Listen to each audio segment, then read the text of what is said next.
राधे राधे दोस्तों। इस वीडियो में हम वैशाख मास महात्म्य के 18वें अध्याय का श्रवण करेंगे। इस कथा के अनुसार व्याघ्र बोले, हे मुने, मुझ पापी और दुष्ट बुद्धि पर आपने बड़ी दया की है। हे साधो, मैं आपका शिष्य हूँ, मेरे ऊपर दया करके ऐसा उपदेश कीजिए कि जिससे फिर मेरी बुद्धि दुष्ट हो, अनर्थ कार्य करने में प्रवृत्त ना हो। व्याघ्र की ऐसी बातें सुन शंख मुनि बोले, हे व्याघ्र, यहाँ धूप बहुत सताती है, ना यहाँ छाया है ना पानी। कहीं दूसरी छाया की जगहों में चलकर जल पीकर स्वस्थ चित्त हो। तेरे सामने विष्णु भगवान के माधव मास का महात्म्य जो पाप नाशक है वर्णन करूँगा। मुनि की यह बात सुन व्याघ्र वहाँ से थोड़ी दूर एक निर्मल सरोवर पर ले गया, जहाँ पर जल के जीव बगुला, राजहंस आदि तथा मगरमच्छ सरोवर में शोभा दे रहे हैं तथा कुमुदनी, कोकनद आदि अनेक प्रकार के कमल शोभा दे रहे हैं। भौरे गुंजार कर रहे हैं, पक्षी कलरव कर रहे हैं। किनारे पर बांस के वृक्ष तथा बड़, कदम्ब, इमली तथा सुगंधित वृक्ष आदि चारों ओर सुशोभित हो रहे हैं। वन के हाथी, हिरन, शूकर, सिंह, सुर, गाय, खच्चर आदि विचर रहे हैं। बंदर, लंगूर आदि छलांग मार रहे हैं।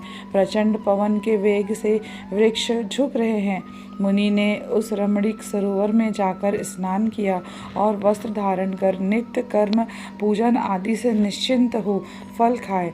फिर शंख मुनि सुखपूर्वक बैठ व्याघ्र से पूछने लगे कि तुम कौन से धर्म को सुनने की इच्छा करते हो। धर्म बहुत हैं और उनके करने की विधि भी अलग अलग है। इनमें से वैशाख धर्म थोड़ा है मगर अत्यंत फलदायक है।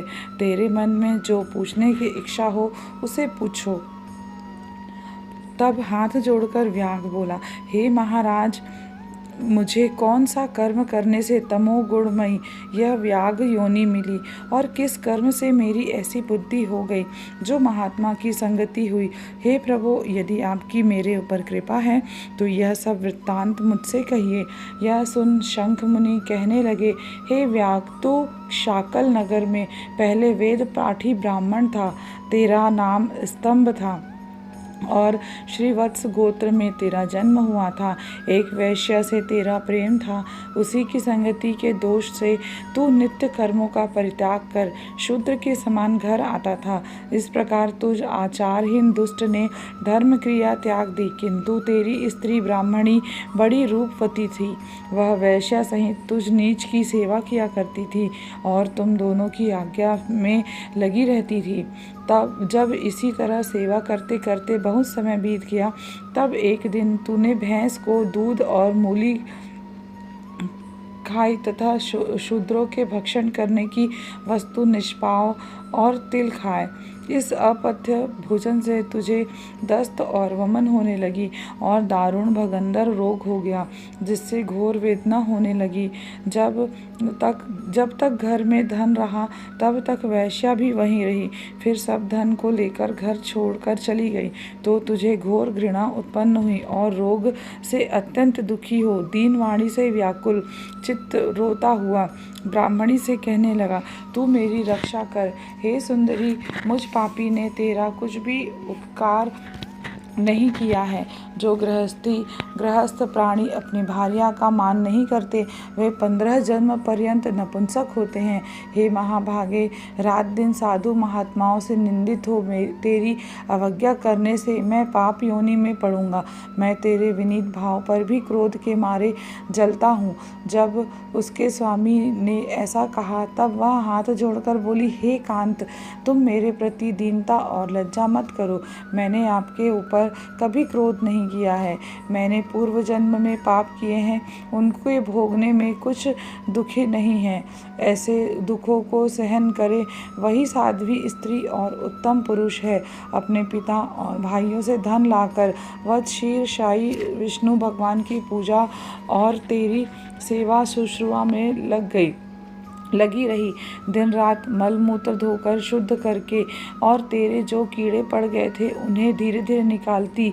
रात दिन नींद त्याग तेरे दुख में दुखी हो कहने लगी, हे पितृश्वरों, तुम मेरे पति की रक्षा कर, रोगहीन और पाप रहित करो।